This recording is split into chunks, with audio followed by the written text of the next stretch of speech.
All right, let's get this set up here. Be right with y'all in just a second.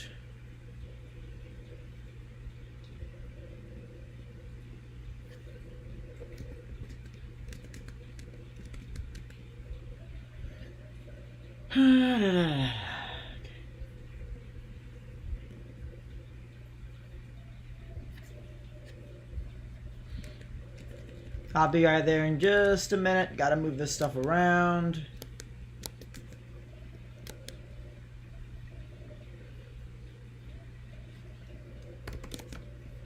Well, I'm trying to figure out why this isn't loading the way that it should. So give me 1 second here.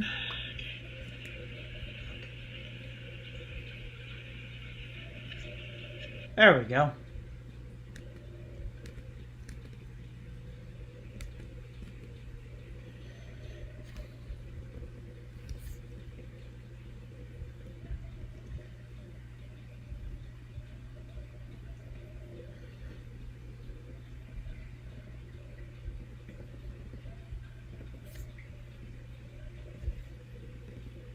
Alright, so here's what's going on. That's not my pea puffer tank, obviously. That is my figure 8. Here's my pea puffer tank, and believe it or not, it was looking even worse a few minutes ago. I couldn't figure out why I kept growing algae. And then I figured out the source. That's this guy right here, the spider one. Now I have bleached this. I have done, not bleached, I'm sorry. I have poured hydrogen peroxide. I have baked it for almost half a day at 400, 500 degrees. I've left it out in the sun. I've left it in the dark. I've done everything imaginable. And it just keeps growing algae, and I cannot figure out why. So screw it, we're getting rid of it. Now I took out all the red rocks, you can see there. And they're also growing some of the blackbeard algae. So now I'm taking hydrogen peroxide, and we're just gonna keep coating it. Now the great thing about hydrogen peroxide is that when you just put it straight into your tank, it can help get rid of some of the algae because as it aerates, it turns into pure oxygen, good stuff. If you don't aerate it and you stir it very carefully in a bath of water, you can also use that as a topical antibacterial or antiviral agent. Again, topical, more antiparasitic. I don't know why I said antiviral. So we've got that there. We'll probably flip that around in just a little bit. That had 88 cents a bottle. It ain't gonna hurt to just keep pouring more in there. Now, while that's going on there, we're going to take a small bowl, and I'm going to scrape all that BS off there, as much as I can anyways.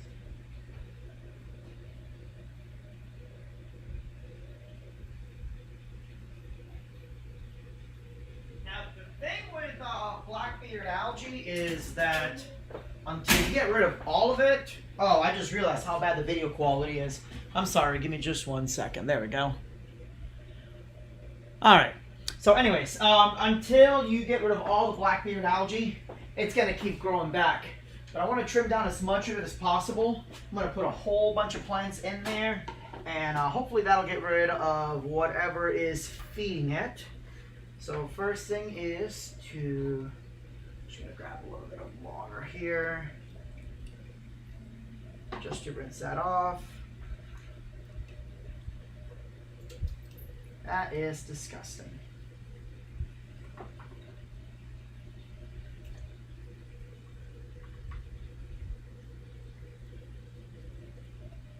Again, I'm not worried about getting rid of every bit of it because once the water restabilizes with the new plants and fertilizer, it will go away.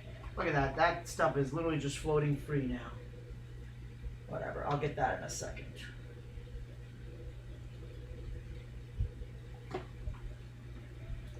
This is one of the most... Honestly, I rather prefer blackbeard algae over some of the other algae out there. Especially, there we go. Like the snot type algae, and I'm not talking cyanobacteria. Hell, I'd rather have cyanobacteria. At least that shit's easy to get rid of. And not with chemically.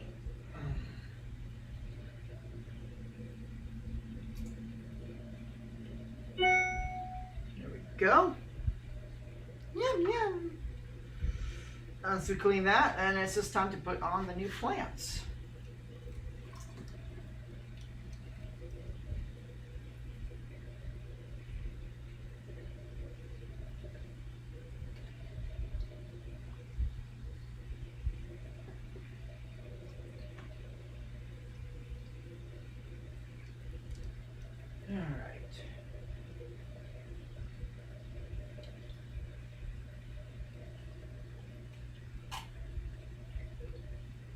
Okay, next we'll get this. Again, as cleaned up as we can. Whoops. I don't need it to be perfect because this will go away on its own. Believe me, it was a lot worse a couple days ago, and I took out the tree just to see if it would stop growing, and it really has scaled back. Or not tree, but the spiderwood tree. Alright. Done. Now that we've gotten rid of that, gross! We're going to flip these rocks around for a minute.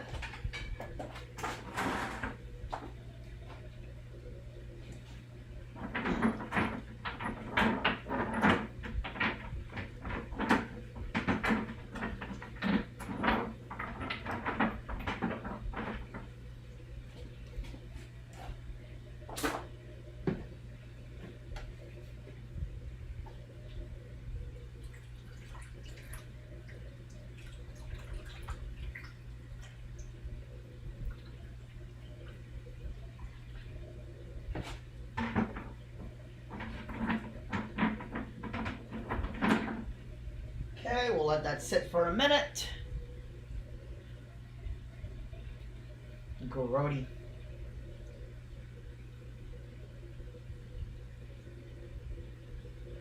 What's crazy is I have a whole bunch of algae eaters. You know, I've got the pleco. Obviously, I don't have snails. Actually, I do have snails. The little bladder pest snails, because the puffers aren't eating all of them because they're multiplying faster than the pea puffers can keep up. There's 6 pea puffers in there too. Lazy little assholes. Alright, so this rock has been here long enough. Let's go ahead and start putting them in. Then next we will do the plants.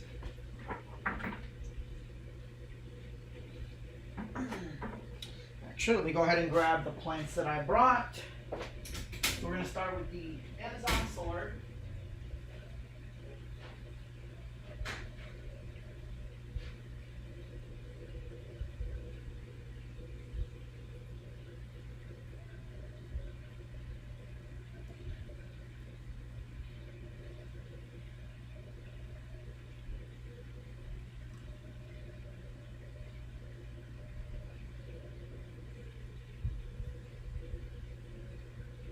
Alright, so Amazon sword is in. We're going to put that in the center. I actually want this plant to be kind of in the center here. Did not worry about rinsing the plant out to get rid of any pest snails for very obvious reasons.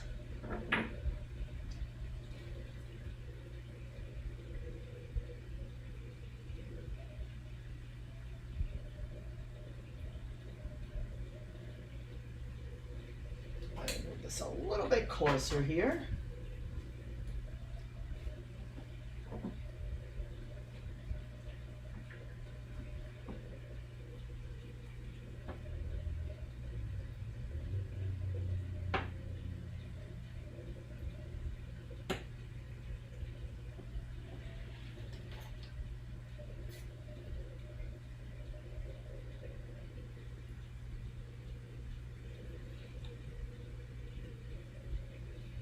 What I'm kind of hoping that I can do is stir that. Let me see if I can grab my net. If I can find my net. Good Lord, how many nets have I lost? I'm pretty sure I've lost more nets than people own. Alright, I'll have to get that in a minute, and I'll just kind of stir it up and scoop everything in there.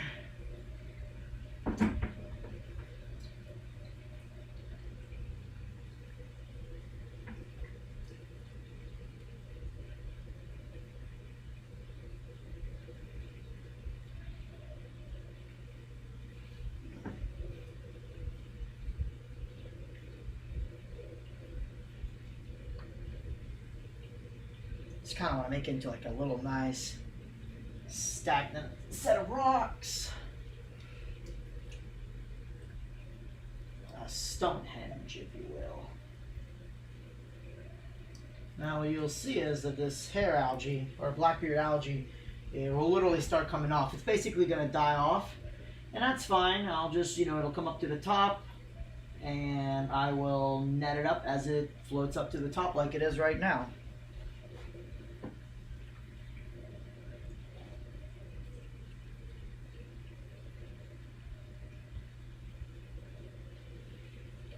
And there it is. Okay, so next, let's grab the other plants.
These tanks are.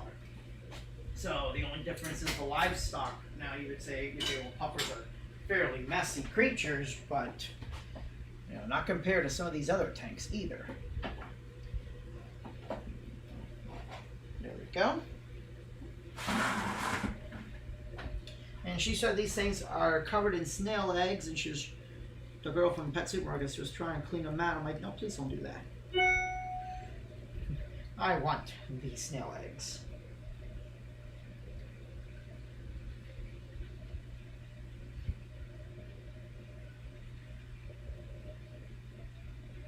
If I could go back though, I would probably have just used white sand and fertilized it, because all these snail shells really look hideous after a while.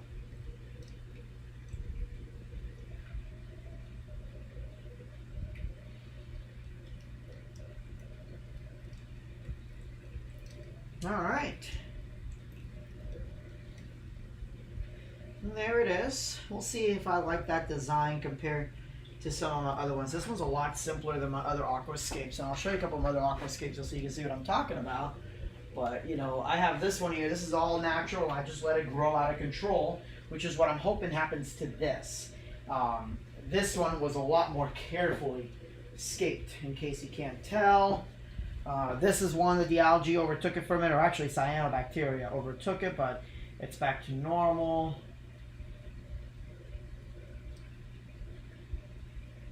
That's sort of shady. What a great name, huh? But yeah, so now we'll see if nature will take its course. And last and most important thing that you have to do to a tank like this, anytime you have algae, is you want to give it a good, proper amount of fertilizer. Most people use the fluval stuff. Some people use Seachem, which is all great. I actually use the Aquarium Co-op, the Easy Green, and this stuff is fantastic. I cannot say enough good things. Now, it says 1 squirt. I'm actually going to give it 2. And the reason I'm doing that is nutrient balance. My lights are on, and they're pretty close to the tank, and it's a pretty powerful light. So if you don't have enough nutrients for that, what will happen is you're going to grow algae. The inverse is true. If you don't have enough nutrients and too much light, you're going to grow algae. So it's just, you got to balance between algae and nutrients. I did find them before I took out this tree that as I started giving him more of the Easy Green fertilizer, the issues started coming down, but it still wasn't perfect. The blackbeard algae just would not stop growing. Whereas the snotty green algae and all that did stop growing, which was nice. So I definitely attribute that to the Easy Green. And Corey's logic is if you feed your plants, you know, they'll choke out your algae, which definitely looks like it. Now, I don't know if you can see there, you can see all the tiny micro bubbles. Most of it is from the hydrogen peroxide that was covering those rocks, coating the rocks, and that's good. It's not going to hurt the pea puffers or any of the fish in there. So yeah, hey, thanks for watching, guys. Have a great night, and God bless.